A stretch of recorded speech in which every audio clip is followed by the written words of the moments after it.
अभिवादन स्वीकार कीजिए ब्रजेश मिश्रा का और आप देखना शुरू कर चुके हैं द डिबेट। बहनों भाइयों, भारत का सबसे खास पड़ोसी मुल्क नेपाल जल रहा है। नेपाल आंदोलन की चपेट में है, नेपाल में अराजकता है और आज जब मैं आपके साथ डिबेट कर रहा हूं, नेपाल में कोई सरकार नहीं है। गवर्नमेंट ऑफ द डे नाम की कोई चीज़ नेपाल में इस वक्त नहीं है। न वहाँ इमरजेंसी लगी है, न तानाशाही आई है, न सेना का शासन आया है और न कोई इंटरिम गवर्नमेंट बनी है। पिछले 24 घंटे इसके पहले से जो हालात थे पूरे देश और दुनिया ने आपने देखा कि नेपाल में क्या हुआ। आज एक महत्वपूर्ण डेवलपमेंट के तहत कल जैसे ही हिंसा नेपाल में शुरू हुई, उत्तर प्रदेश से लगे हुए 7 जनपद जो सीधे इंटरनेशनल बॉर्डर में नेपाल के साथ जुड़े गए हैं, उन सारे बॉर्डर्स को सील कर दिया गया है। किसी भी तरह के आवागमन पर भारत सरकार और उत्तर प्रदेश की सरकार ने फिलहाल प्रतिबंध इम्पोज कर रखा है और उधर हालात बड़े तेजी से बदल रहे हैं। अचानक हुई हिंसा और उसके बाद सारे प्रदर्शनकारियों का यूं अचानक से गायब हो जाना, ये अपने आप में भी बड़ी कहानी कह रहा है। और जब ये सब कुछ चल रहा था, रात में इजराइल ने कतर की राजधानी दोहा को इतने बम मारे कि वहाँ पर धुआं धुआं हो गया पूरा शहर। और अभी जब मैं आपके साथ डिबेट करने आ रहा हूँ, यमन की राजधानी सना पर भी इजराइल ने अटैक कर दिया है। मिडिल ईस्ट के हालात ख़राब हैं, तनाव बढ़ रहा है और हमारे पड़ोसी मुल्कों में तख्ता पलट हो रहा है। भारत को अपनी सीमाओं के साथ साथ अपने राजनीतिक और पड़ोस पर भी खास नज़र रखने की ज़रूरत है। आज चर्चा इसी विषय की। बहन भाइयों, ये तो है देश दुनिया के हालात जो मैंने आपके समक्ष रखे। दुनिया भर की स्थितियाँ ठीक नहीं हैं। आप भी देख रहे होंगे कि पिछले 1 वर्ष से दुनिया भर में कहीं ना कहीं या तो युद्ध हो रहे हैं, या तख्ता पलट हो रहा है, या फिर गंभीर राजनीतिक घटनाएं हो रही हैं। और या सब कुछ नहीं हो रहा तो विपदा और विपत्ति आ रही है।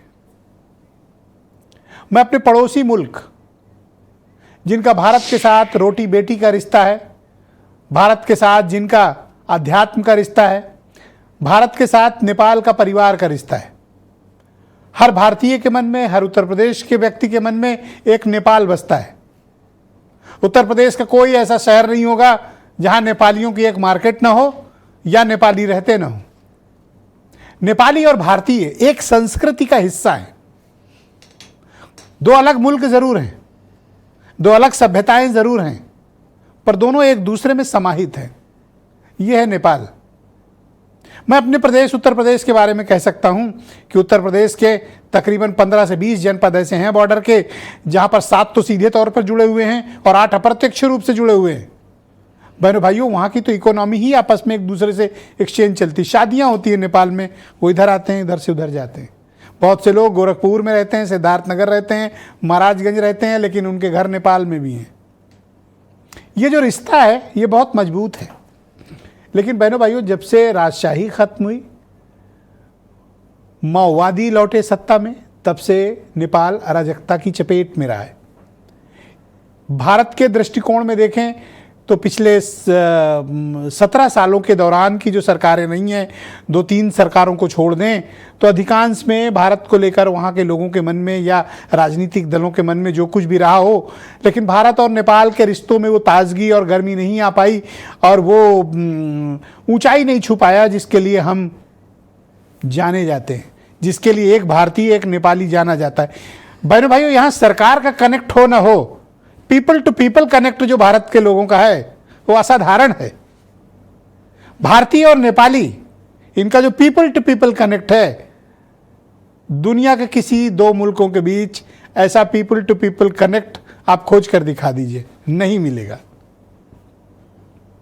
ये नेपाल में क्या हो रहा है बहनों भाइयों? 2 दिनों तक हिंसा चलने के बाद वहाँ के प्रधानमंत्री को भागना पड़ा, राष्ट्रपति को इस्तीफा देना पड़ा, संसद भवन आग लगा दी गई, सड़कों पर अराजकता फैली और कल रात 10 बजे से नेपाली सेना ने पूरे काठमांडू को और नेपाल को अपने नियंत्रण में ले लिया है।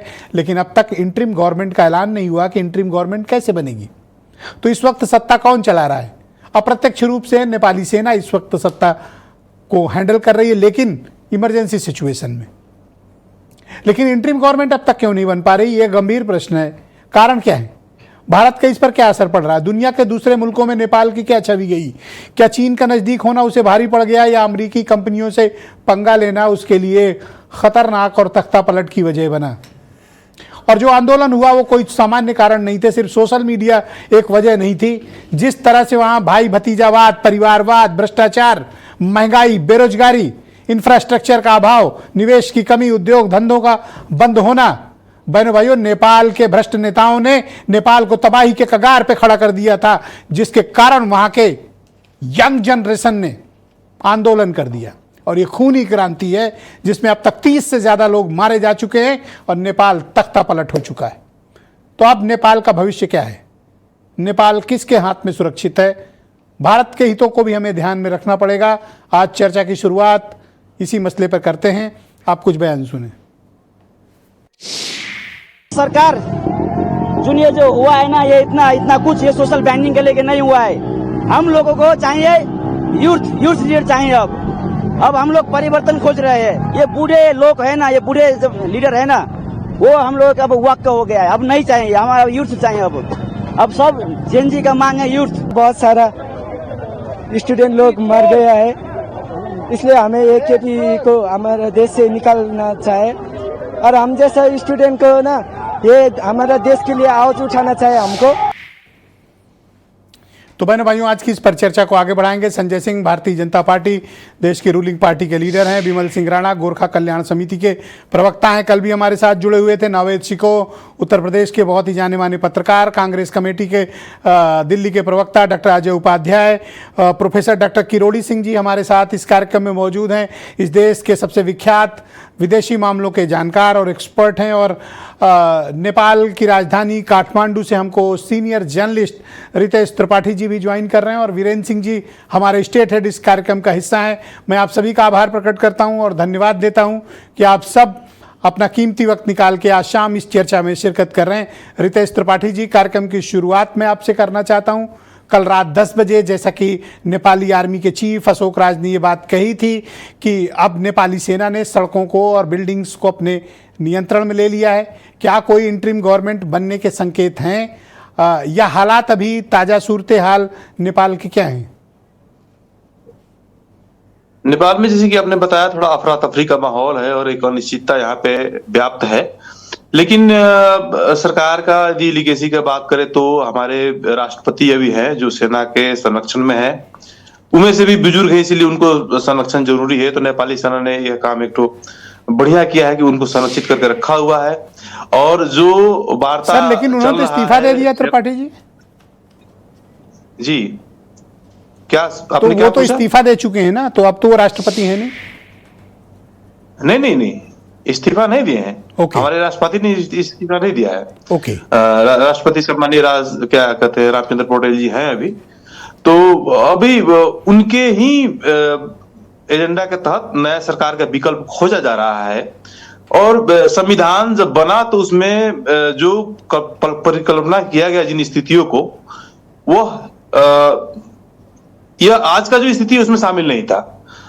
इस ढंग का कोई कल्पना नहीं था कि एक दिन ऐसा भी आएगा कि सत्ता के अड्डे पे घुस के आंदोलनकारी हम लोग को खेत भगाएंगे और उसके बाद क्या होगा। तो निश्चित रूप से एक तो अनिश्चितता तो है यहाँ पे, लेकिन सेना का जो भूमिका है वो लॉ एंड ऑर्डर को थोड़ा बरकरार करने के लिए अभी सक्रिय दिख रहा है। और जो सड़क पर सेना आई है तो इसका मतलब ये नहीं कि सेना ने टेक ओवर कर लिया फिर राजनीतिक रूप से नेतृत्व लेना चाह रही है, ऐसा कुछ नहीं है। सेना जो है, जो गैपिंग क्रिएट हुआ है, जो आंदोलनकारियों का सामना हुआ वो जनपद प्रहरी से हुआ, नेपाल प्रहरी से हुआ। तो प्रहरी के प्रति लोगों का आक्रोश है, तो प्रहरी फिर से आई सुरक्षा के लिए, तो थोड़ा दिन तो उसमें टाइम लगेगा उस परिस्थिति में लौटने के लिए। इस बीच में जैसे ही छोड़ दिया जाए तो फिर लूटपाट मच जाएगा, लोगों के बीच में फिर अराजकता फैल जाएगा। इसलिए सेना जो स्थिति जना रही है लॉ एंड ऑर्डर को बरकरार करने के लिए, लेकिन इसे सामान्य स्थिति नहीं कहा अभी आपको लग रहा है कि इंटरिम गवर्नमेंट की कोई पहल, इंटरिम गवर्नमेंट की कोई पहल हो रही है? और आपको क्या लगता है कि अगले 24 घंटे 48 घंटे में इंटरिम गवर्नमेंट की कोई सिचुएशन बन रही है? कुछ लोग वीरेंद्र शाह का नाम चला रहे हैं, कुछ सुशीला कार्की के नाम की भी चर्चा आई है। देखिए, एक किसी नाम पे भी सहमति नहीं बन पाई है, लेकिन नाम आ रहे हैं चर्चा में। जैसे सुशीला कार्की जी हैं, वो यहाँ की चीफ जस्टिस रह चुकी हैं, तो उनका एक बड़ा नाम है और थोड़ा सा स्वीकार्यता भी है उनको। और एक तो बड़ा बैकअप ये है कि उनको यहाँ काठमांडू के मेयर जो है बालेंद्र शाह, जिनको बालन कहते हैं, उनका बैकअप है, उन्हें बालन शाह उनको प्रपोज कर रहे हैं कि आप आगे बढ़िए बोल के, तो ऐसा एक तो उनका संभावना थोड़ा प्रबल दिख रहा है। लेकिन और भी कई सारे नाम आ रहे हैं जिस पर सहमति नहीं बन पाई है। अब देखिए क्या होता है। त्रिपाठी तब तक जी, कुछ आप प्रगति लंबे हो समय जानी से चाहिए। नेपाल में काम कर रहे हैं, मैं आपसे जानना चाहता हूं कि आपने क्या कभी कल्पना की थी या आम नेपालियों ने कि एक दिन ऐसा आएगा कि नेपाल की यंग जनरेशन काठमांडू आएगी और इन सबको खदेड़ देगी, सिंह दरबार को आग लगा देगी, राष्ट्रपति भवन को आग लगा देगी और प्रधानमंत्री को देश काठमांडू छोड़कर अपमानजनक तरीके से भागना पड़ेगा।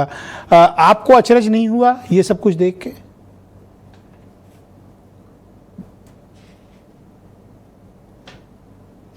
त्रिपाठी जी, आप सुन पा रहे हैं मुझे? त्रिपाठी जी, आप सुन रहे हैं मुझे? ओके, ऑलराइट, मेरा उनसे संपर्क होने। त्रिपाठी जी, आप मुझे सुन पा रहे हैं? हाँ, बीच में थोड़ा डिस्कनेक्ट हो गया था, अभी मैं सुन पा आपसे रहे हैं। यह जानना चाहता हूं कि क्या आपने कभी उम्मीद की थी या एक पत्रकार के रूप में कि एक दिन ऐसा आएगा कि यंग जनरेशन के लोग आएंगे और इतनी ताकतवर गवर्नमेंट को उखाड़ के एक झटके में सर 12 घंटे में खत्म, एवरीथिंग फिनिश्ड?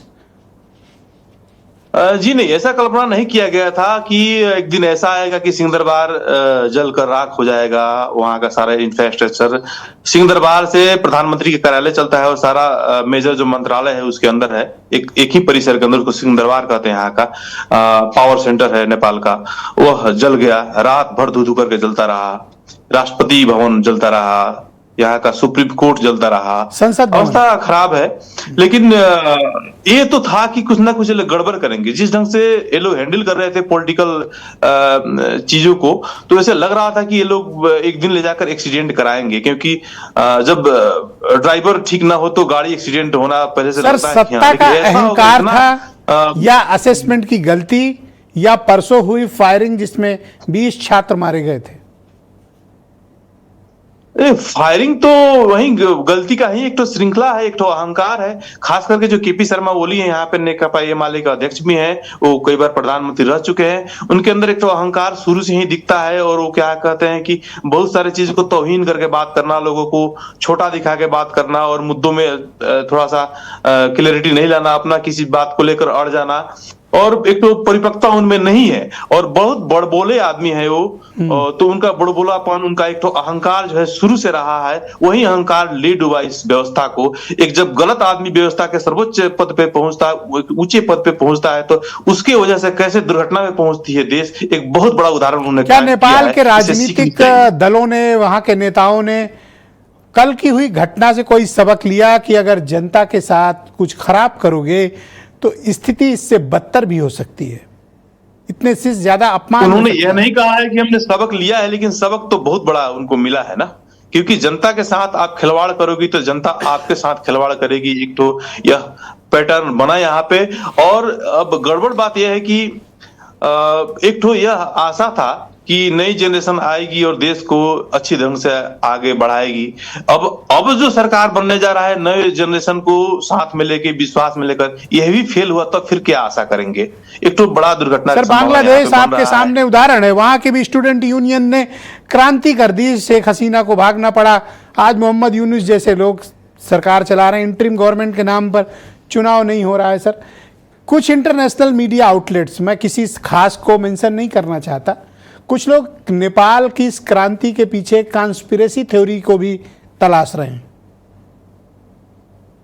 हाँ, ये तो है। इसमें जियो पॉलिटिकल एंगल को लोग जोड़ के देख रहे हैं और कई सारे मुद्दों को लोग देख रहे हैं। इसमें इंटरनेशनल कंपनियों का जो प्रतिबंध लगा उसको लोग देख रहे हैं, लेकिन अभी इस पर कुछ बोलना जल्दबाजी होगा जैसे मुझे लग रहा है। Okay, Tripathi ji, please continue with us, हमारे साथ मौजूद रहिएगा। मैं प्रोफेसर डॉक्टर किरोड़ी सिंह जी, देश के टॉप एक्सपर्ट हैं फॉरेन मामलों के, और नेपाल मामलों में तो बहुत खासी विद्वता आपके पास, प्रोफेसर साहब के पास मौजूद हैं। सर, आपका बहुत शुक्रिया और मैं आपका व्यक्तिगत रूप से आभारी हूं कि आपने समय निकाला। सर, नेपाल के जो युवाओं का आंदोलन था, आप उसको भारत के परिप्रेक्ष्य में किस तरह से देखते हैं और आने वाला समय कैसा है? इंटरिम गवर्नमेंट क्या हो सकती है? भारत को क्या करना चाहिए अपने इंटरेस्ट प्रोटेक्ट करने के लिए? ब्रिजेश जी, आपने कई सवाल एक साथ पूछे हैं, तो ग्राउंड जीरो की सिचुएशन क्या है वो तो रितेश जी ने बहुत विस्तार से बता दी। और बाई एंड लार्ज हमारे यहाँ एक इम्प्रेशन है कि नेपाल के लोग हैं बहुत सीधे साधे हैं, क्योंकि हमारे एरिया के बहुत से लोग हैं वहाँ नेपाल में सप्लाई चेन को मैनेज करते हैं, बिजनेस करते हैं। और नेपाल की चैम्बर ऑफ कॉमर्स का अध्यक्ष तो सामान्यतः इंडियन ही होता है जो हमारे यहीं से गए हुए हैं और विशेष रूप से मेरे एरिया से हैं।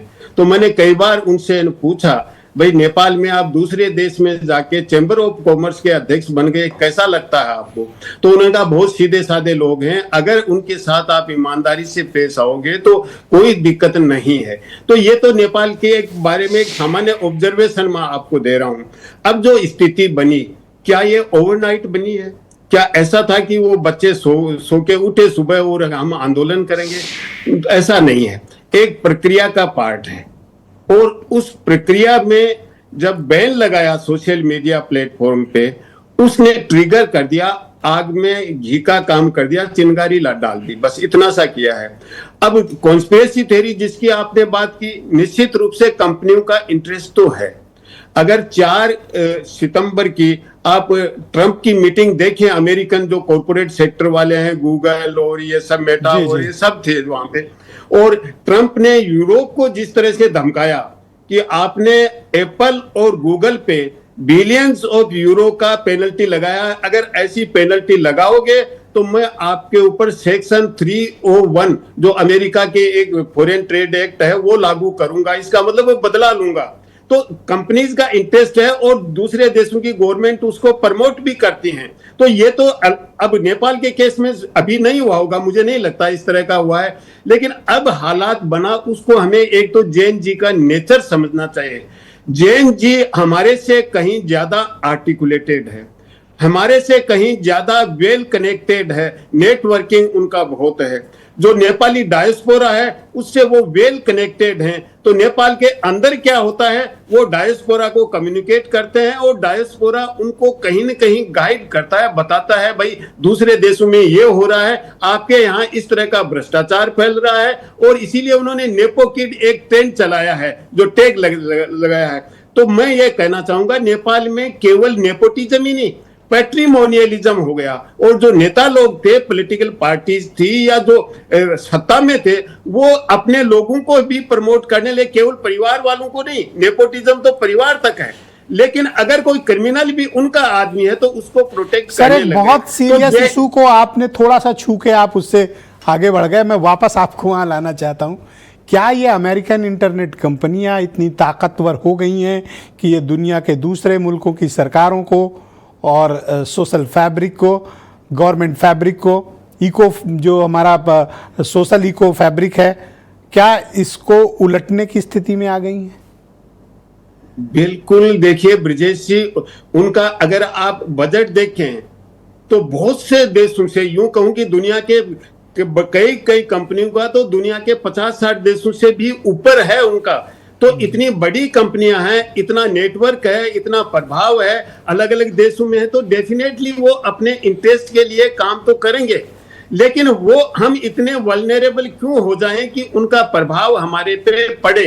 क्योंकि उनका प्रभाव इसलिए पड़ता है कि उनकी गवर्नमेंट है, वो भी सपोर्ट करती है, केवल कंपनी नहीं, उनकी गवर्नमेंट साथ है। जैसा मैंने ट्रंप के बारे में बताया कि यूरोपियन यूनियन को ट्रंप ने धमकाया कंपनीज के लिए, तो इस तरह का है। तो निश्चित रूप से वो कहीं भी सत्ता परिवर्तन कर सकती हैं, रिजीम चेंज कर सकती हैं, इतनी कैपेबिलिटी तो उनकी है। लेकिन नेपाल के केस में उन्होंने किया है, मुझे ऐसा नहीं लगता। देखिए नेपाल के केस में जो स्थिति बनी है वो उनकी डिस्कंटेंट थी जैन जी की, और जैन जी एक टाइम बम है, केवल नेपाल तक सीमित नहीं है, दुनिया में बहुत से देशों में जैन जी जैसी हालात होने वाले हैं, नेपाल जैसे। क्योंकि अगर ब्रिजेश जी एक चीज देखें, 60 के दशक में पिछली सदी के नियो मार्क्सिज्म आया था, स्टूडेंट्स ने दुनिया के बहुत से देशों में सत्ता परिवर्तन किया था, वो जैन जी की तरह ही थे। और आज की जैन जी है वो टेक्नोलॉजी से एम्पावर्ड है, तो वो सत्ता परिवर्तन कर सकते हैं। और इसमें यूनिवर्सिटी का बड़ा रोल है, त्रिभुवन यूनिवर्सिटी हो या ढाका यूनिवर्सिटी हो बांग्लादेश में। तो इसीलिए तो आप ये मशवरा देना चाहते हैं कि स्टूडेंट्स के इशूज हों या जेनजी के इशूज हों, उनको इमीडिएट हैंडल नहीं किया गया तो इस आग में कोई भी झुलस सकता है? जी निश्चित रूप से बिल्कुल सही है।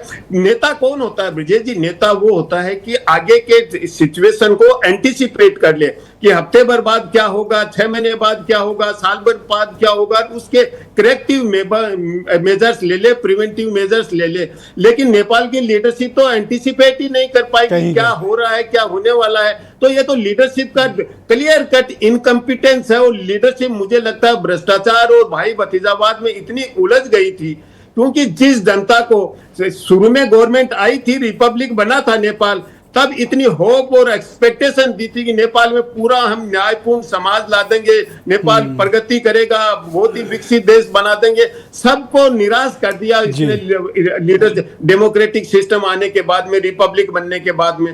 तो एकदम से निराशा थी, जैन जी में नहीं, जन सामान्य में भी एक निराशा का माहौल था। और जैन जी ने उसको आगे बढ़ाया और जैन जी का फ्रस्ट्रेशन था और एंगर था, उसका एक्सप्रेशन। Thank you sir. और इस लेकिन ब्रजेश जी एक चीज मैं कह दूं, जैन जी ने गवर्नमेंट एस्टेब्लिशमेंट को टारगेट किया है, सिविल बिजनेसमैन को या बिजनेस को टारगेट नहीं किया है। तो उनका एंगर नेपाल की सोसाइटी के अगेंस्ट में नहीं है, बिजनेस के अगेंस्ट में नहीं है, सप्लाई चेन के अगेंस्ट में नहीं है, केवल गवर्नमेंट पॉलिटिक्स उनको टारगेट किया। सर ये जेनजी के मैं 3 उदाहरण अपने पड़ोसी मुल्कों को देना चाहता हूं। Gen Z Sri Lanka, Gen Z Bangladesh, Gen Z Nepal. देखिए श्रीलंका का पैटर्न ब्रजेश जी अलग है, बांग्लादेश और नेपाल वाला पैटर्न एक जैसा है। श्रीलंका में उस रूप में जैन जी नहीं थी। श्रीलंका में एग्रीवेट क्यों हुआ? श्रीलंका में पीसफुल्ली गालफेस पे आंदोलन चल रहा था और वहां के प्रधानमंत्री थे महिंदा राजपक्षे, उनके घर उनके समर्थक आए गाड़ियों में भर के और उन्होंने आंदोलन करने वालों पे अटैक किया। तो पूरी जनता श्रीलंका की भड़क गई कि ये सरकार का काम नहीं है, सरकार police law and order maintain करे, पुलिस आंदोलन को तोड़े। पर आप बांग्लादेश और नेपाल को पैटर्न को एक जैसा मानते हैं? जी बांग्लादेश और नेपाल का पैटर्न लगभग मिलता था, एग्जैक्टली। थैंक यू प्रोफेसर साहब, हमारे साथ प्लीज बने रहिएगा। मैं डिबेट को थोड़ा आगे बढ़ाना चाहता हूं। डॉक्टर अजय उपाध्याय भी हमारे ज्वाइन कर चुके हैं, कांग्रेस कमेटी के प्रवक्ता हैं। स्टूडियो में मेरे साथ विमल सिंह राणा मौजूद हैं, गोरखा कल्याण समिति के प्रवक्ता हैं और नेपाल के बहुत ही जाने माने समाज सेवक हैं। राणा साहब आपका स्वागत और धन्यवाद। क्या हालात हैं इस वक्त? अभी रितेश जी ने वहाँ का बताया है, अब तक कोई इंटरिम गवर्नमेंट नहीं आई, क्या नेपाल फिर से अराजकता की तरफ जा रहा है? नहीं सर, अराजकता नहीं होगी, लेकिन जब इतना बड़ा आंदोलन हुआ है, एक सत्ता चेंज हुई है, तो टाइम तो लगेगा। ये तो बहुत अच्छी बात है कि टाइम से आपकी सेना ने आगे बढ़ के टेक ओवर कर लिया है, कुछ शांति है, बातचीत चल रही है इंटरिम सरकार के लिए। बड़े लोगों का नाम आ रहा है कि जो नेपाल को व्यवस्थित कर सके, नेपाल में एक नई आवाज़ बन के उठ सके और नेपाल को जो चाहिए, खासकर जैन जी का भी प्रोफेसर साहब जो बोल रहे थे, मैं बिल्कुल इत्तेफाक रखता हूँ कि देखिए युवा आवाज़ को आप दबाएंगे तो दिक्कत होगा। मैं जो केपी ओली साहब के लिए मैंने बोला, मैं 2 लाइन है कि कुछ होता नहीं तो उतर क्यों नहीं जाते, कुर्सी ही तो है, जनाजा तो नहीं। तो जब इनको समझ में आ रहा था, इनको परसों most arrogant and most corrupt politician in Nepal KP Sharma Oli, उन्होंने बोला ना कि वो इतने करप्ट थे और लोगों की बेइज्जती कर देते थे। वो इतना अहंकारी आदमी था कि उसको सत्ता इतना प्यारा था, वो किसी के लिए अभी रितेश जी बता रहे थे, रितेश जी ने अहंकार में डूबा हुआ एक नेता जिसकी अपनी कोई औकात नहीं थी, जिसे अपमानजनक तरीके से काठमांडू से भागना पड़ा और छिपा कहाँ है नहीं पता। इसलिए मैं कहता हूं, देखो ताकत और सत्ता हमेशा नहीं होती, गुरूर ना करो, बेइज्जती बहुत होती है। शेख हसीना एग्जाम्पल है, श्रीलंका के राष्ट्रपति उदाहरण है, जी बिल्कुल ठीक, अफगानिस्तान के राष्ट्रपति गनी उदाहरण है, बिल्कुल, और अभी केपी शर्मा ओली उदाहरण है। सर नेपाल का भविष्य क्या है अब? सर अभी कुछ नहीं, क्या इसी तरह चलता रहेगा? ऐसा नहीं चलेगा। पिछले लगभग 17-18 सालों से जो है अव्यवस्थित हुआ है, उसके लिए सर समय लग रहा है और लगातार। बट अनफॉर्चुनेटली आप इंटरनेशनल कम्युनिटी को निराश करते हैं। जब से आपने राजशाही से लोकतंत्र में लोकशाही की तरफ गए, आपने हमें निराश किया है। बिल्कुल, राजशाही को हटा के लोगों ने ये सोचा था कि नेपाल में नया उदय होगा, एक अच्छी व्यवस्था बनेगी, लोगों को रोजगार मिलेगा, भ्रष्टाचारों से मुक्ति मिलेगी। पहाड़ अपने आप में बड़ी दिक्कतों में है। पहाड़ में वैसी जनजीवन बड़ा असंतोषजनक, बड़े दुर्गम जगह में उन लोग रहते हैं। पानी की व्यवस्था करना और खाने की व्यवस्था करना, उसमें अगर सरकार से जो उम्मीदें की जाए पूरी ना हो तो ऐसा असंतोष 17 साल 15 सरकारें और 4 इससे साल ज्यादा लोकतंत्र की दुर्दशा किसी और मुल्क में आपको कहां दिखेगी? नहीं दिखी सर, नहीं दिखी। लोकतंत्र सर का प्रयोग सफल नहीं। मैं लोकतंत्र का हिमायती हूं, मैं राजशाही के खिलाफ हूं, व्यक्तिगत रूप से मैं आपसे कह रहा हूं। लेकिन जो लोकतंत्र आप लोग चला रहे हैं सर, वो एक सफल लोकतंत्र नहीं है। आपको मतलब नेपाल के मेरे भाई बहनों को इस पर विचार करने की आवश्यकता है। संजय सिंह उत्तर प्रदेश भारत की रूलिंग पार्टी बीजेपी के लीडर हैं, हमारे साथ स्टूडियो में मौजूद हैं। तो बताइए कि रूलिंग पार्टी होने के नाते आपने सबक क्या लिया और इंडियन इंटरेस्ट को कैसे प्रोटेक्ट किया जाए? देखिए ब्रजेश जी, नेपाल से हमारा संबंध उसी तरह का है जैसे एक सगा भाई होता है। तो हमारे अगर सगे भाई के घर में आग लगेगी तो निश्चित रूप से हम लोगों को चिंता होती है। और नेपाल से हमारा संबंध, जैसा आपने भी शुरू में कहा, हमारा धार्मिक और सांस्कृतिक संबंध है, आध्यात्मिक रिश्ता है। हाँ, आध्यात्मिक, बिल्कुल। मैंने सगा भाई शब्द इस्तेमाल किया है। देखिए, पशुपतिनाथ के मंदिर के जो पुजारी हैं वो दक्षिण भारत से आते हैं, और भारत की सेना में हमारे यहाँ जो गोरखा रेजिमेंट है वो ज़्यादातर नेपाल के हैं। और ऐसे तमाम उदाहरण हैं, जैसे वहाँ के जो फौज के जो जनरल हैं, हमारे जो चीफ ऑफ आर्मी स्टाफ है वहाँ के ऑनरेरी जनरल होते हैं, ऐसे ही यहाँ के नेपाल के जनरल भी, उनको वही सम्मान मिलता है। तो ये बहुत प्रगाढ़ता है। पार्टी होने के नाते आपका स्टैंड क्या है नेपाल में? जो नहीं, निश्चित रूप से हमारी जो सरकार है बहुत कीनली इस पर निगाह रखे हुए है, और नेपाल हमारे लिए बड़ा महत्वपूर्ण राष्ट्र है, बहुत महत्वपूर्ण राष्ट्र है हर तरह से। और ये निश्चित रूप से जो वहाँ आपने भी जैसे कहा कि पिछले 16-17 सालों में जब से राणा वंश का राजशाही का अंत हुआ है, जिस तरह से दुर्भाग्यपूर्ण से उनकी हत्या की गई थी, उसके बाद वहाँ जो लोकतंत्र की स्थापना की गई और जो कम्युनिस्टों का वहाँ रूलिंग रही है, लंबे समय तक कम्युनिस्टों का रूलिंग रही है। और ये कम्युनिस्टों का जो फेल्योर रहा है, जो भ्रष्टाचार अनाचार उन्होंने किया है, उसके प्रति जनता में बहुत आक्रोश था, उसी आक्रोश का प्रकटीकरण था। लेकिन एक बात मैं कह दूंगा तो आपको थोड़ा सा बुरा लग जाएगा। नहीं, बोलिए बोलिए। या तो वहाँ ब्राह्मण रहे सत्ता में या क्षत्रिय रहे, और नहीं नहीं नहीं नहीं नहीं, ऐसा नहीं है। अब ये गलत, अब ठीक है आप कह रहे हैं, लेकिन ऐसा कुछ नहीं है। ब्राह्मण क्षत्रिय, चाहे गाली दो ब्राह्मणों को चाहे क्षत्रियों को, राज तो ही नहीं कर रहा है। नहीं, ये नहीं विचारधारा का है। नहीं, इसके ऊपर आप जाति को इम्पोज नहीं कर सकते। अरे मैंने तो आपको बुरा लग जाएगा, इसलिए बिल्कुल बुरा नहीं लगेगा। वो वैचारिक लड़ाई है, वो कम्युनिस्टों का फेल्योर है। जैसे दुनिया के ब्राह्मण और ठाकुर कम्युनिस्ट हो गए सर, आप कैसी बात कर रहे हैं? फिर वही बात, वहाँ ओली जो है वो कम्युनिस्टों के, वामपंथी शर्मा है सर, वो शर्मा है। आप जाति पे क्यों जा रहे हैं? कम्युनिस्ट बोल रहे हो? जाति पे क्यों जा रहे हैं साहब? आप जाति में क्यों खींच रहे हैं? अरे क्यों ना जाएं सर? नहीं नहीं नहीं, बिल्कुल। मैं आप क्यों हमें हमें माओवादी करने दीजिए ना। देखिए वहां का जो लग रहा है मामला, मैं एक बात और कहना चाहता हूँ। फंस गए भाई आज? नहीं, आपके फंसाने से मैं नहीं फंसने वाला हूँ। ना, आप सोच रहे हैं कि मैं फंस गया, बिल्कुल नहीं फंसने वाला हूँ। मैं आपके ट्रैप में आने ही वाला नहीं हूँ। ट्रैप? बिल्कुल, ये आपका ट्रैप है, इस ट्रैप में मैं नहीं फंसने वाला। शासक, वहां के शासक कम्युनिस्ट है। मेरी थोड़ी सी बात और पूरी होने दीजिए सर, 10 सेकंड से। हाँ, मैंने 30 सेकंड दे दीजिए आप मुझे। पर मैं एक बात बताऊं, मैं कोई शिकारी नहीं हूं, ना कोई जाल बिछाने वाला हूं। जी, मैं सिर्फ सवाल पूछ रहा हूं। नहीं, ठीक है, आप भी ट्रैप नहीं है। लाइटर मोड में बात कर रहे हैं, मैं भी लाइटर मोड में जवाब दे रहा हूं। लेकिन आपकी बात, आपसे डिबेट करते हुए बड़ा सतर्क रहना पड़ता है। एक एक शब्द आप पकड़ते हैं, तो इसलिए मैं बहुत सावधान होकर आपसे डिबेट करता हूं। दूसरी बात, देखिए, जो एक चीज है, जो जिस तरफ ये जेनजी का मामला जा रहा है, मैं उस पर थोड़ी बात करना चाहता हूं। इस पे मैं थोड़ा ध्यान खींचना चाह रहा हूं। 2015 में नेपाल में भूकंप आया था, राणा जी। उसके बाद वहां क्रिश्चियन मिशनरी आई, अमेरिकन एनजीओज आए, उसके बाद वहां धर्मांतरण शुरू हुआ। तो ये जो नेपाल में तख्ता पलट के बाद, ओली साहब के इस्तीफे के देने के बाद, ये आंदोलन शांत हो जाना चाहिए था। लेकिन कुछ चीजें इशारा कर रही हैं जो बड़ी खतरनाक। अप्रिशिएट बीजेपी अपने लिए मुद्दा तलाश लेती है। नहीं, अब ये धर्मांतरण बात, ये फैक्ट है, क्योंकि मणिपुर में प्रयोग हुआ इसका। नहीं, बात तो पूरी होने दीजिए। 5 दो सेकंड। मेहमान मौजूद हैं, अभी थोड़ा सा सब्र कर लें। मैं डॉक्टर अजय उपाध्याय के पास चलता हूं, कांग्रेस कमेटी की प्रवक्ता, भारत की राजधानी नई दिल्ली से हमारे साथ जुड़े हुए हैं। उपाध्याय जी, आपका स्वागत। आप लार्जेस्ट अपोजिशन है इस देश के। नेपाल में हुए इस आंदोलन, क्रांति, तख्ता पलट पर अपोजिशन की का क्या स्टैंड है? देखिए, राजनीतिक व्यवस्था का वाकई फेल्योर तो है। राजनीतिक सिस्टम से लोगों का भरोसा नेपाल में जिस तरह उठा, लोकतांत्रिक पद्धति पर भी कहीं ना कहीं एक प्रश्न चिन्ह लगता है कि नेता की विश्वसनीयता और वैधता कितनी खत्म होती जा रही है। इस पर एक वाकई विचारणीय प्रश्न है कि जनता के मुद्दों पर नागरिकों को भरोसे में लेकर के ही आपको राजनीतिक व्यवस्था को चलाना चाहिए, न कि अहंकार हावी होना चाहिए। पूरे डिबेट के दौरान जो चर्चाएं आई है, नेपाल हम लोगों का वाकई बेटी रोटी का संबंध है। मेरा तो एक पैर नेपाल और एक पैर हिंदुस्तान में रहा बचपन से। मैं बगल में ही बॉर्डर के एरिया में का रहने वाला हूँ। वीरगंज सामान्य तौर पे खेलने कूदने चले जाते थे हम लोग। तो रिलेशन एक अलग तरह का है, भावनात्मक रिलेशन हम लोग का है। यदि वहाँ कोई दर्द होगा तो उसका तकलीफ हम लोग को भी उसका कहीं ना कहीं फील होता है।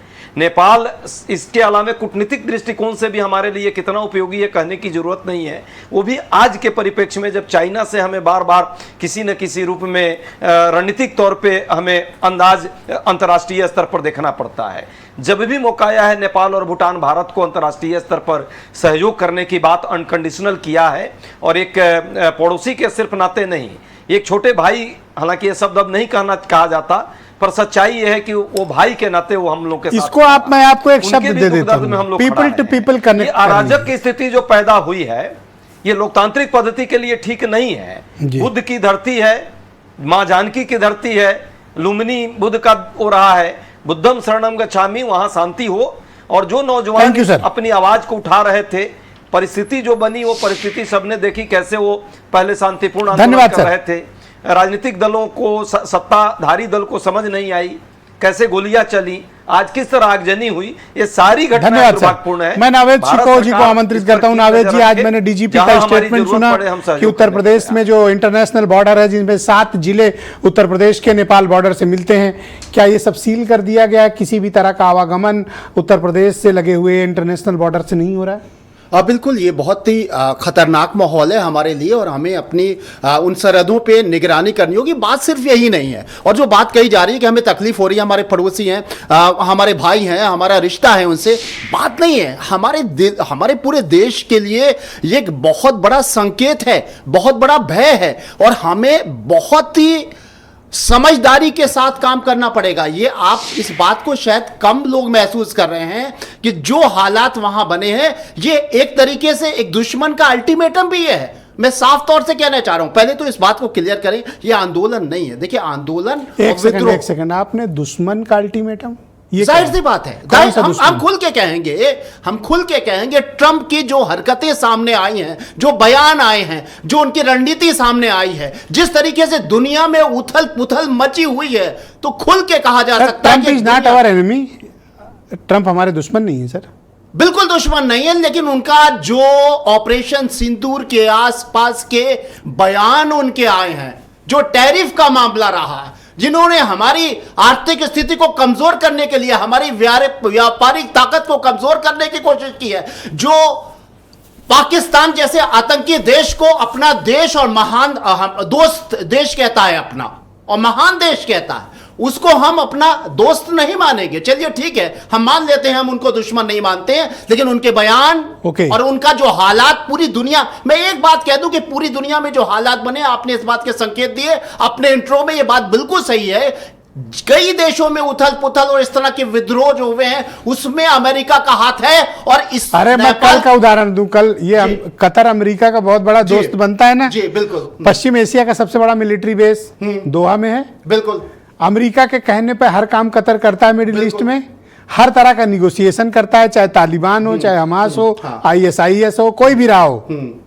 पर कल कितनी बेइज्जती हुई कतर की, इतना अपमान की पराकाष्ठा थी कि कतर के भीतर घुसकर अमेरिका की जानकारी में इजराइल ने इतने बम मारे दोहा में कि पूरे आसमान पे धुआं धुआं कर दिया। अमेरिका किसी का दोस्त हो ही नहीं सकता। और मैं एक बात बता दूं, वहां के जो हालात हुए हैं, उससे हमें यह सबक लेना चाहिए कि कम से कम जब हमारी हमारी नफ्स कमजोर होगी तो दबाई जाएगी, जब हमारे कील काटे दुरुस्त नहीं होंगे, जब इतनी नालायक सत्ता होगी तो विद्रोह होगा। यह आंदोलन नहीं था, यह विद्रोह था। जब आंदोलन को दबाया जाता है, जब हक की आवाज को दबाया जाता है, जब सोशल मीडिया के अधिकारों को छीना जाता है, तब विद्रोह होता है। और विद्रोह बड़ा पाकिस्तान के एक बड़े मशहूर कॉमेडियन है, उनकी एक लाइन बड़ी मशहूर है और बड़ा चलती है, आपने सुनी भी होगी कि अमेरिका से दोस्ती है तब मार रहा है जी, और अगर दुश्मनी हुई तो क्या करेगा।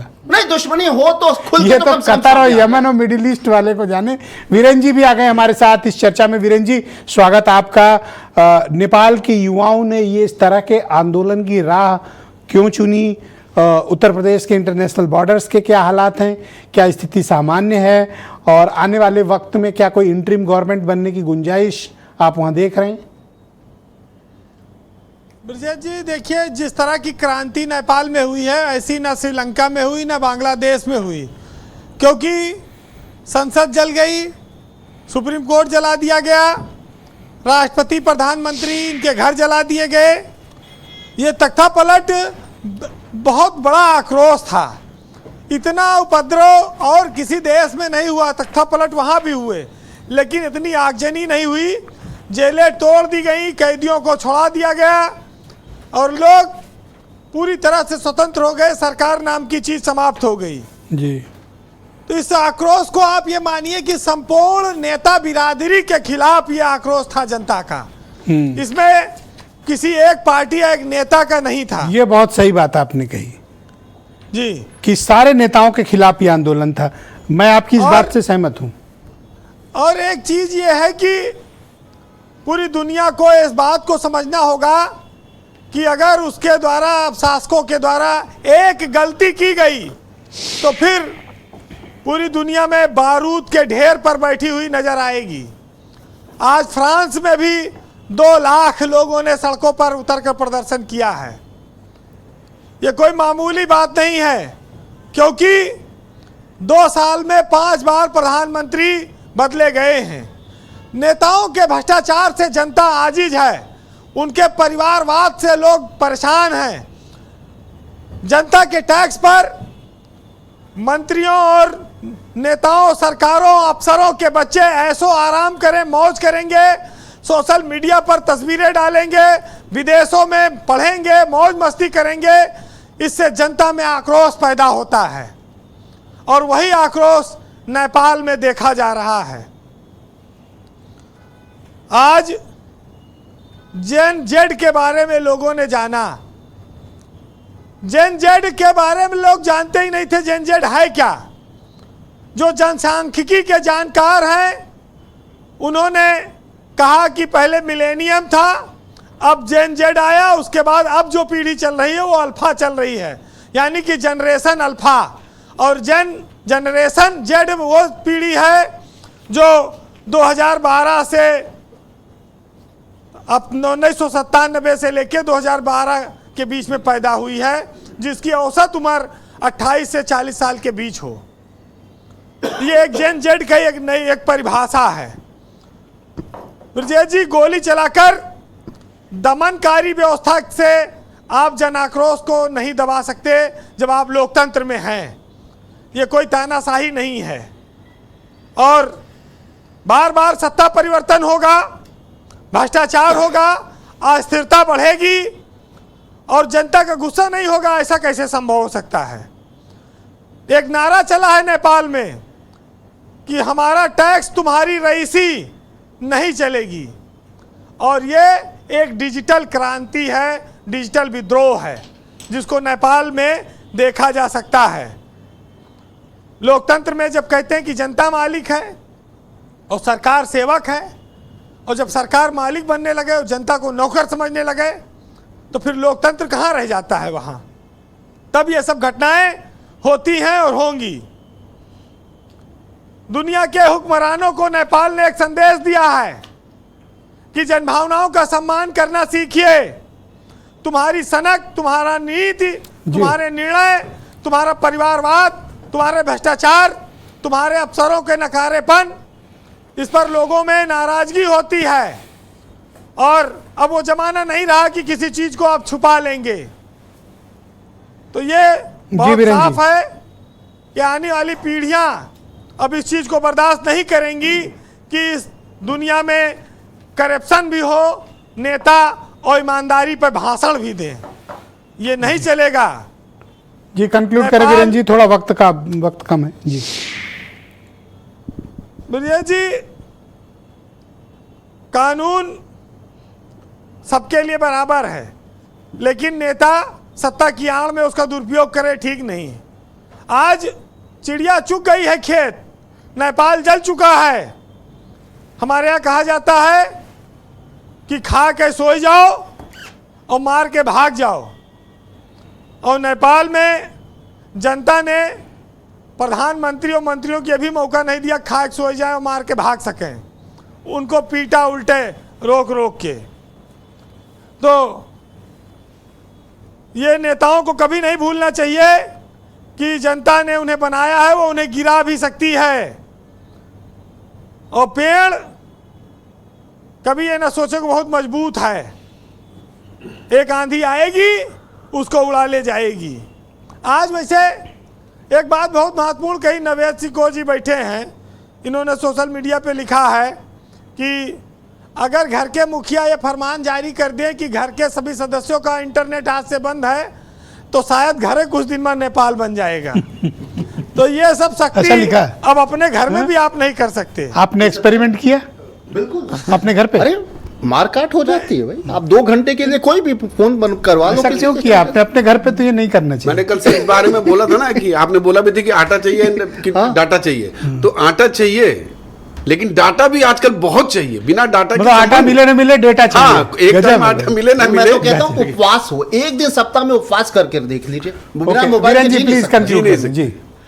भाई कोविड में तो क्या एक हुआ सर? साहित्य सुन खाली लीजिए हाँ, आज सुनिए वीरेन जी, कुछ इन कहें। हालातों पर जो दुनिया में बना है, चाहे नेपाल है चाहे फ्रांस है। और नेपाल में ब्रजेश जी एक बात मैं जरूर कहूँगा कि 17 साल में 14 सरकारें बनी हैं, तो ऐसे हालात तो बनने ही हैं। इस नए आगाज को परवाज मिलनी चाहिए और पत्तियां तो आम हैं, अब साख हिलनी चाहिए। हाँ, बचाने को गए थे जो वतन की आबरू, मर गए वो ठीक हैं पर राख मिलनी चाहिए। और क्यों नजर आती है बस 2-4 शक्लें ही बता, अब नहीं बहरूपियों की दाल गलनी चाहिए।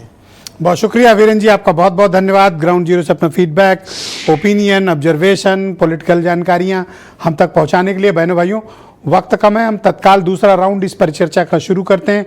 काठमांडू से जाने माने पत्रकार रितेश त्रिपाठी हमारे साथ मौजूद हैं। त्रिपाठी जी, नेपाल में युवाओं के इस आंदोलन या क्रांति, खूनी तख्ता पलट, जो भी आप नाम देना चाहें, इस क्रांति को आप क्या मानते हैं कि इसकी खास वजह क्या थी? क्या भ्रष्टाचार, सियासी अस्थिरता, बेरोजगारी, फॉरेन एक्सटर्नल जो पावर्स हैं उनकी दखलंदाजी, या फिर भारत से दूरी, या फिर आप मानते हैं कि जो नेपोटिज्म जिसका जिक्र प्रोफेसर साहब कर रहे थे, ये सारी घटनाएं एक साथ मिली और फिर ये खूनी क्रांति हुई? देखिए, बारिश का डर तब होता है जब आपका छत कमजोर हो। तो बाहरी क्या रहा ये बात की बात है, कमजोर रहा, सिस्टम ही कमजोर रहा, सबसे बड़ी चीज ये है। और प्रोफेसर साहब ने जैसे कहा था, मैं उनसे सहमत होना चाहूंगा। जेनजी लोग जो आंदोलन को लीड कर रहे थे शुरू में, बाद में तो आंदोलन उनके हाथ में नहीं रहा, आक्रोशित लोग उनके साथ आके जुड़े, जो स्वाभाविक भी था। लेकिन जो जिन्होंने आंदोलन को चलाया, उनकी उम्र और जो लोग सत्ता को लीड कर रहे हैं, सत्तासीन लोग हैं, केपी शर्मा ओली और मंत्रालय के और मंत्रिपरिषद के जो कैबिनेट के लोग थे, उनके बीच में 50 साल का उम्र का गैप है। यह एक बहुत बड़ा कारण रहा। आज का जो जनरेशन है उसके लिए इंटरनेट, उसके लिए सूचना का संजाल, उसके लिए सोशल नेटवर्किंग रगों में खून की तरह, लहू की तरह है, जो चाहिए उन लोगों को। उससे काट दिया छटपटाहट तो होगा उन लोगों को। यह लोग नहीं समझ रहे हैं।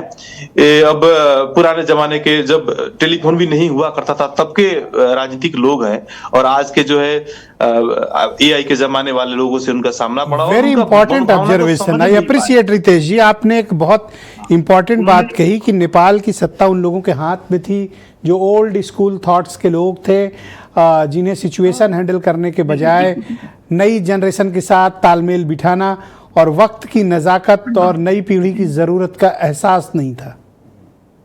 हाँ, इन्होंने इस चीज को समझा नहीं, तो ट्रिगर तो यहाँ पे होना ही था। लेकिन कारण इतना नहीं, कारण तो जैसे कि हम लोग कई बार चर्चा कर चुके, कई राउंड की कारण बहुत सारे थे। जैसे कि नेपाल में जो है एक तो 10-11 वर्ष का जनयुद्ध चला, सशस्त्र क्रांति, उसमें बहुत सारे लोग मारे गए और एक तो अनिश्चितता था, डेवलपमेंट रुक गई थी, सारा चीज वहीं पे हो गया था। बीच में राजशाही का अंत हुआ, खास करके जब राजा वीरेंद्र का पूरा परिवार मारा गया, एक तो गड़बड़ सिचुएशन हुआ। उसके बाद ट्रांजैक्शन पीरियड रहा, फिर पोस्ट कॉन्फ्लिक्ट सिचुएशन आया, मतलब शांति प्रक्रिया का एक तो बात हुआ। उसके बाद फिर कॉन्स्टिट्यूशन मेकिंग का है। तो इस तरह तमाम जो है एक मिस्ट्री सुलझाइए त्रिपाठी जी, जब इतना खुल गए हैं तो ये बात भी खोलिए अब कि क्या कारण है कि पिछले 2-3 दशकों से मैं देख रहा हूं, खास तौर पर 2 दशक जो बीते हैं, भारत और नेपाल के रिश्ते सहज, सामान्य, प्रगतिशील, परस्पर सामंजस्य वाले नहीं बन पा रहे हैं। दिल्ली में चाहे कांग्रेस की हुकूमत रही हो और चाहे काठमांडू में किसी की भी हुकूमत रही हो, रिश्तों में वो मधुरता, प्रेम, प्रगाढ़ता मुझे दिख नहीं रही है। रीजन देखिए, जो कूटनीतिक रिश्ते हैं उसमें तो उतार चढ़ाव आए हैं, और 2 सार्वभौम सत्ता संपन्न देशों के बीच में एक थोड़ा सा स्वाभाविक चीज भी है। लेकिन धरातल पे, जैसे कि और वक्ताओं ने, हमारे और गेस्ट ने जैसे कहा कि नेपाल का भारत के साथ जो रिलेशन है बहुत गहरा है। नेपाल में यदि कुछ होता है तो भारत को असर पड़ता है स्वाभाविक रूप से। भारत में कुछ डेवलपमेंट होता है तो उसका लाभ स्वतः हम लोगों को मिलता है। वैसे ही भारत में कोई ऐसा बड़ा हादसा नहीं जिसमें एक नेपाली का जान नहीं गया हो। आपका चाहे प्लेन क्रैश हो, चाहे आपका पुलवामा अटैक हो, फिर कोई भी बड़ा ट्रेन सर, मैंने जब डिबेट कुछ भी शुरू की ना होता तो है, मैंने कहा हर भारतीय के दिल में एक नेपाली रहता है। जी जी जी जी। तो कोई भी यदि हादसा होता है तो उसमें नेपाल को असर पड़ता है। तो ये हम लोग का संबंध है, जिसके कारण जो है कूटनीतिक उतार चढ़ाव कोई खास मायने नहीं लगता। लेकिन पिछले दिनों जो है कहीं ना कहीं जियोपॉलिटिकल इंटरेस्ट के घेरे में नेपाल आया है, इसे विश्लेषकों का कहना है। मैं उधर नहीं जाना चाहूंगा। मैं आंदोलन का जो और विषय आया है उठ के उस पर थोड़ा सा प्रकाश पाना चाहूंगा। एक चीज है जो हमारे कांग्रेस के आदरणीय नेता उपाध्याय जी ने कहा कि भारत बड़ा भाई, नेपाल छोटा भाई। तो थोड़ा सा यदि आप किसी सार्वभौम सत्ता देश के बारे में बात कर रहे हैं तो इसमें संभलना चाहिए, क्योंकि यदि उम्र का बात करें, बिल्कुल ठीक बात आपने यदि उम्र का, मैंने तो उपाध्याय जी को उसी समय करेक्ट किया था कि इसको ऐसे कहिए कि पीपल टू पीपल कनेक्ट है। जी जी जी। तो हालांकि उनका भी आशय वो नहीं था, इसलिए बस जस्ट मैंने नहीं, पर देखिए आपके दिल में चोट तो लगी ना। देखिए, मैंने कहा था। Thank you sir, all right. बताऊंगा। और एक आपको भी ब्रजेश मिश्रा जी, आपको मैं थोड़ा सा ध्यान आकर्षण कराना क्या चाहूंगा। नेपाल में राजशाही खत्म हुई इसलिए अफरा तफरी और इस तरह अनस्टेबिलिटी का माहौल आया, ऐसा नहीं है। जितना भी आज का अनस्टेबिलिटी का कारण है उसके जड़ में आज भी राजशाही ही है। उन्होंने क्या किया, एक तंत्रीय शासन प्रणाली लागू किया। एक ही वंश के लोग, एक ही धर्म के लोग, एक ही जात के लोग, खास करके ब्राह्मण और यहाँ के क्षेत्रीय समाज को उन्होंने आगे बढ़ाया। उसी तरह से संविधान बनाए, उसी तरह से कानून बनाए। एक कानून ऐसा भी था कि कोई चोरी करता हुआ ब्राह्मण पकड़ा जाए तो उसको कम सजाए, दलित पकड़ा जाए तो ज्यादा सजाए। ऐसा रहा है यहाँ का मुल्की ऐन में बहुत दिनों तक। इस सारे समस्याओं के जड़ में राजतंत्र ही रहा है। तो आप ये कहना चाहते हो कि समस्याओं की जड़ राजतंत्र रहा, लेकिन नेपाल की कमान ब्राह्मणों और क्षत्रियों के हाथ में थी। हाँ, और उन बाहुनों के और क्षत्रियों के। राजशाही तो समाप्त हो गई, लेकिन उनके द्वारा स्थापित किए गए। और ये बात रितेश त्रिपाठी होके कह रहे हैं, ये इंपॉर्टेंट बात है। नहीं, कम्युनिस्ट तो ब्राह्मण क्षत्रिय मानते नहीं है। वहां तो कम्युनिस्टों का राज था, वो ब्राह्मण क्षत्रिय मानते नहीं है। डिस्कवरी है आज की डिबेट की सर, आई मस्ट अप्रिशिएट। नहीं, हम आपको किसी मीडिया हाउस में इस तरह की डिबेट नहीं मिली। जी ये मुद्दा उठा रहे हैं बार-बार। नहीं, मैं कंट्राडिक्ट करता हूँ और छत्री से जवाब ले रहा हूँ संजय सिंह से। मैं इसका विरोध करता हूँ, कंट्राडिक्ट करता हूँ, क्योंकि कम्युनिस्टों के हाथ में सत्ता थी, वो जात-पात में विश्वास करते। त्रिपाठी जी, मैं थोड़ा सा डिबेट को सर आगे बढ़ाना चाहता हूं। प्रोफेसर साहब को भी मैं आपके साथ कनेक्ट करना चाहता हूं। सर, ये जो बात रितेश जी ने अभी उठाई है, इस बात को आप किस तरह से आगे बढ़ाएंगे सर, अगर हम इंडियन इंटरेस्ट को ध्यान में रखें तो? देखिए ब्रजेश जी, पहले तो वो अमेरिका वाले पे एक सेंटेंस मैं कहूंगा, अमेरिका से दुश्मनी खतरनाक है, दोस्ती घातक है, चाहे वो कोई भी करे। तो अमेरिका के साथ तो ये स्थिति है। अब जो समाज की स्थिति की, वो समाज दक्षिण एशियाई देशों का समाज है, उसका समाज का स्ट्रेटिफिकेशन अलग तरीके का है। अभी अमेरिका के जो ट्रेड एडवाइजर हैं नवारो ने ये कह दिया कि तेल का फायदा रशिया से तेल लिया ब्राह्मणों ने उठाया है। तो अमेरिकन के लिए ब्राह्मण का अर्थ अलग है कि वो ये नहीं जानते कि वहां कोई जातीय व्यवस्था है, जाति को नहीं समझते। ब्राह्मणों का मतलब वो समझते हैं कि जो समाज को डोमिनेट करता है, जो समाज के रिसोर्सेज पे कंट्रोल करता है। और उसको लेके भी काफी डिबेट हुई थी जब नवारो ने कहा था कि ब्राह्मणों ने फायदा उठाया है रशियन ऑयल का। तो देखिए, हमारा जो दक्षिण एशियाई देशों का समाज है वो सामाजिक तरीके से अलग से स्ट्रेटिफाइड है, और उसमें कुछ समूह हैं वो प्रभावशाली रहते हैं, दूसरे नहीं रहते हैं। और ये निरंतर रूप से रेजिस्टेंस मूवमेंट हमारे यहाँ चलता रहा है समाजों में। लेकिन वो पश्चिम एक के बात और देशों से रितेश जी ने अलग सर है। कही कि जो रूलर्स, जो हमारे नेपाल के जो प्रधानमंत्री और सत्तारूढ़ दल के लोग थे, वो एक बुजुर्ग थे, ज़्यादा उम्र के थे, और जो उस वक्त की जनरेशन है, दोनों के बीच 50 साल का गैप है, दोनों के थॉट प्रोसेस, विजन बिल्कुल अलग है। देखिए, विजन ही नहीं, जो नई जनरेशन है, जेन जी है, उसमें जो कास्ट वाली रिजिडिटी है होनी चाहिए वो भी नहीं है। जो पुरानी जनरेशन है वो कास्ट हायरार्की में ज्यादा बिलीव करते हैं। तो नई जनरेशन इस मामले में इक्विटी ओरिएंटेड है, और इसीलिए वो ऑर्गेनाइज हो गई, उसमें कास्ट कहीं बाधा नहीं आई। नहीं तो कास्ट बाधा हमारे समाज में आ जाती है। देखिए, हमारे हिंदुस्तान में अगर कहते हैं, जब कम्युनिस्ट पार्टियों की बात आती है तो दलित कहते हैं, आज तक एक भी दलित पोलिट ब्यूरो का मेंबर नहीं हुआ जो सामाजिक न्याय की बात करते हैं। तो ये तो अलग स्थिति है। लेकिन जैन जी है वो इस मामले में लिबरल है, और इसीलिए उसमें इतनी सॉलिडेरिटी नजर आई, इतना कमिटमेंट नजर आया। अब भारत के लिए इसका क्या हालात हो सकता है मुझे नहीं लगता। देखिए, नेपाल के साथ भारत के संबंध है, ओपन बॉर्डर रहा है, नेपाल की डिपेंडेंस भारत पे बहुत है। अगर आज भारत सप्लाई चेन रोक ले तो नेपाल को नमक मिलना भी बंद हो जाएगा। तो इतनी डिपेंडेंस होते हुए भी चीन का रोल है, वो अलग तरीके से नेपाल में भूमिका निभा रहा है। इस जो घटना हुई परसों, उसके एक दिन पहले चीन का स्टेटमेंट था, जो लिपुलेख दर्रा खोल रहे हैं भारत और चीन, उसको लेके नेपाल के प्राइम मिनिस्टर ने स्टेटमेंट दिया कि लिपुलेख तो नेपाल का पार्ट है।